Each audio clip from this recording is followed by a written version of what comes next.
Tricks to memorize basic Korean consonants for beginners. From your Korean gal. The first consonant's name is kiok, and the sound that it makes is k, and k as in grow. And a trick to remember this is to think of a plant. See, it's growing like this, and it's kind of growing sideways, so it makes a k shape. So it's growing, k. The second consonant is called the dian, and it makes an N sound, N as in nose. And a trick to remember this is to remember a nose. This is the nostril, and that looks like the dian. The third consonant is the tigud, and the sound is D as in door. And you can kind of imagine a door like this. This is the doorknob, and it looks like a tigud, like that. The fourth consonant is called the rir, and it looks a little funny. It's the kiok with a line in the middle, and then a dian. So that's the rir, and it makes a sound somewhere between R and L.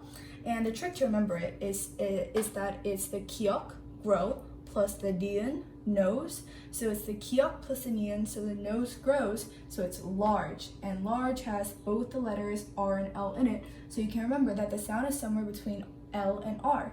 So basically the pronunciation again is r, r.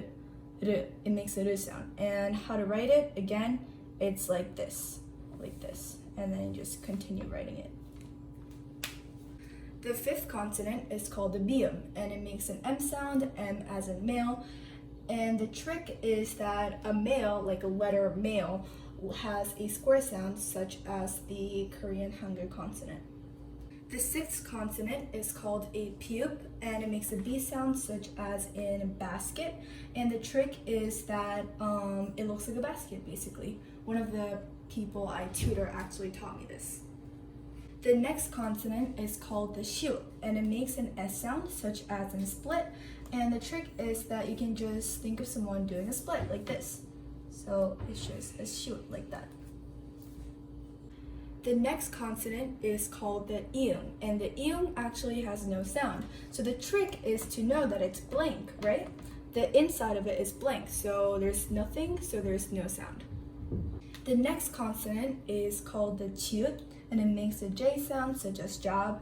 And you can kind of imagine someone like jabbing you, and that's the elbow and stuff, and that's their hand, and they're like kind of jabbing you. So that's the chiut. The next consonant is the tiut. It looks very similar to the consonant before, tiut, right? It's almost exactly identical except that it has the little cherry on top. So it makes a ch sound as in cherry on top. So basically the trick to remember this is to know tiut, right?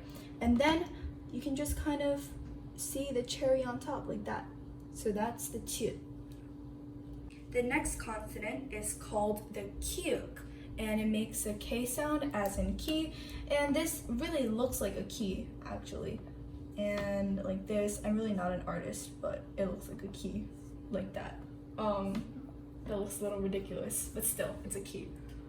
The next consonant is called the tiut, and it makes a T sound like in trident. And this, the tiut, it's like this, but actually if you kind of like flip it like that, and then you add a little thing in front of it, then it makes a trident. So that's the tiut. The next consonant is called the pube, and it makes a P sound, and P as in pillar. And this really does look like a pillar. If you look at Greek architecture or anything, then it makes a pube pillar shape. The next consonant is the hyud, and it makes an H sound. So basically, it's the blank one from before, which doesn't have any sound since it's blank, plus that, which is the cherry on top. So it's the blank plus the cherry on top. It doesn't really look like a cherry, but it's a blank plus a cherry on top, so it makes an additional sound. So it would make the h sound. And that's it. But wait. An additional note is that the letters V and F don't actually exist in Korean Hangul. So basically, if you looked at BTS's V, his name, when you pronounce it in Korean, you might have noticed that they don't actually pronounce it like V. You might have noticed that sometimes they say it as Pube, and it makes a B sound. And that's because the pronunciation, the letter V, doesn't actually exist in Korean. And that's a fun fact. And that's basically it. I'll come back with the double consonants and the vowels for the next video.